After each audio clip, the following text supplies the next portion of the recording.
Greetings audience, I'm Boomstick, and today we're going to be looking at a rail riser. This is the Modular Rail Riser by 06CalendarGirl on Thingiverse. You might also know her as June Atalanta from Artificial Armory, the creator of the Mistress Key.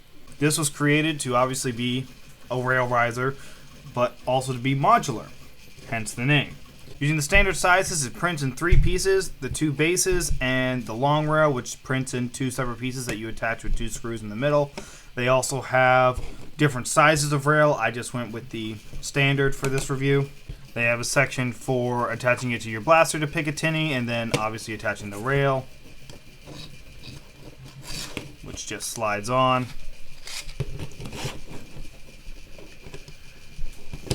And then you lock them in place using 1032 bolts. Mine are a little long, so they stick out a little bit. So I'll have to get the proper sizes or trim these as necessary.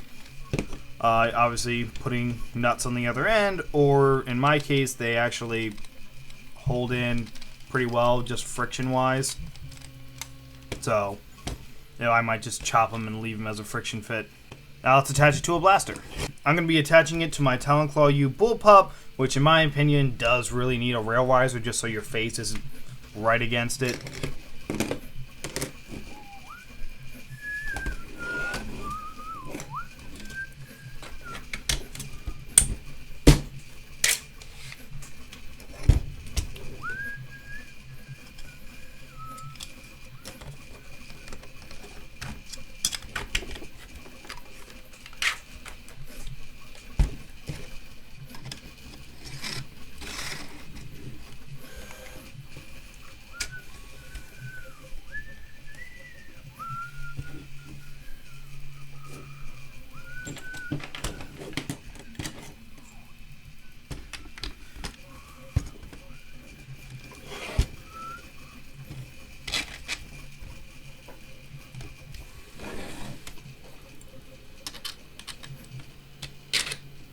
Go.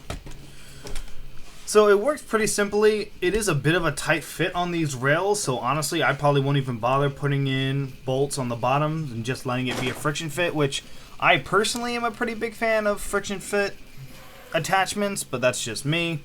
Obviously if you'd rather have the bolt and the nut and everything, it just might be a little annoying getting it on your blaster depending on your print tolerances and whatnot.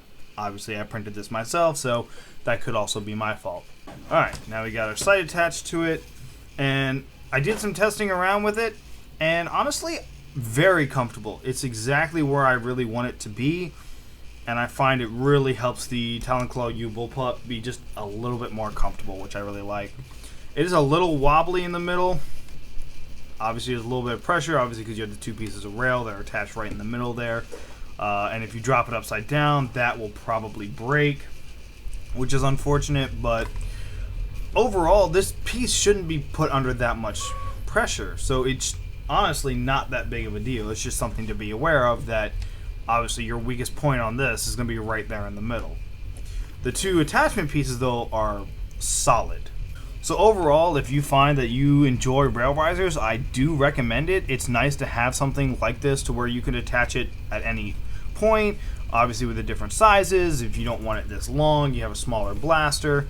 It could be very useful, and if you find that you'd like a rail riser, definitely check it out. Again, links down in the description below for finding all of these files.